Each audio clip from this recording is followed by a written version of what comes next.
With unanimous consent that I take my 5 minutes at this time. Without objection, the gentleman is recognized for 5 minutes. I thank you, Mr. Speaker.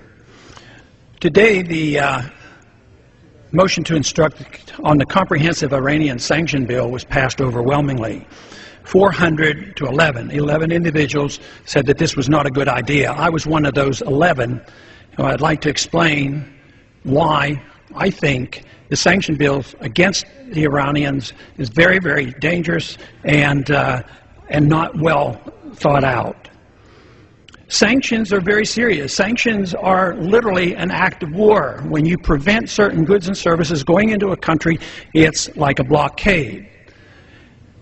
There's no advantage to us to do this. The sanction bill literally says that any country that trades or sends oil into Iran, we will no longer trade with them. So if Russia sends in oil or gasoline or refined products, or China does, we are theoretically under this bill not to trade with them. Can you think of anything more chaotic than having a trade war with China at this particular time? So often, well-intentioned foreign policy procedures backfire, they have unintended consequences, and there's too often blowback. Today, unbelievably, we are engaged in so many places in the world, and we can't afford it. Our foreign policy costs us $1 trillion a year to operate.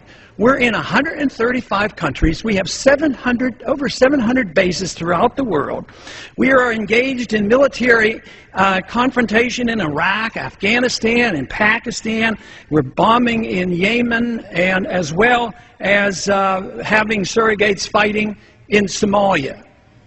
We're flat out broke. The policy is driving our enemies into the hands of the Chinese, and here we are looking for another war.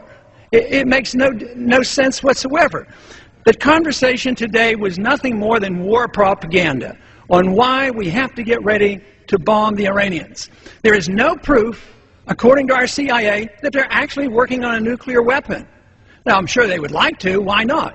Everybody around them have it, so it would be logical that if they're surrounded and threatened and intimidated with all their people around them, why wouldn't they want one? Well, of course they do.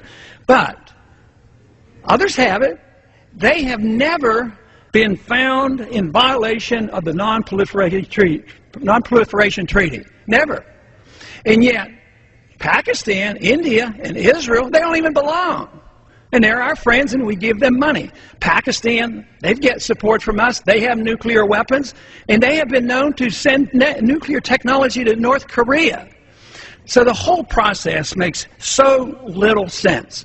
The language today was used that, well, we have to go in because of the weapons of mass destruction. They're going to have missiles, and they're going to attack us. It's identical to the propaganda promoting in 2002, in 2001, before we attacked Iraq. So the same process is occurring. Try to generate all this excitement about the need to use hostilities. Now, a lot of individuals vote for sanctions that are basically anti-war, and they don't like the military option, and they think this is an alternative. I think that is deeply flawed thinking, because sanctions lead to hostilities. And if you commit to the sanctions, you're really committing to the next step. The sanctions of the 1990s and the year 2000, the sanctions on Iraq, eventually led to the hostilities and the war and the invasion. So what did that invasion of Iraq do? Did we find any Al-Qaeda there? No. We found out that Saddam Hussein wouldn't allow the Al-Qaeda there. No weapons of mass destruction. We've turned the country upside down, hundreds of thousands of people injured and killed. We have suffered devastating problems from this. And what has happened? We've turned the government of Iraq over to the Shiites, who are allies with the Iranians. So that whole policy has actually backfired. So now what we're doing to the Iranians is driving them into the pockets of the Chinese. The Chinese are pretty good capitalists these days. They work hard, they produce, they sell us certain goods and services, we pay them, they save their money, and they're starting to invest. So they're investing around the world in natural resources. And what are we doing? All we're doing is trying to take over the world with natural resources so we have control of oil. This is a mercantilistic idea. It's ancient, and it takes you back to almost colonial times. So this, I think, shows that our policies are deeply flawed. I sure would have wished this vote would have come out differently, and I warn, this was a very dangerous vote. The gentleman's time has expired.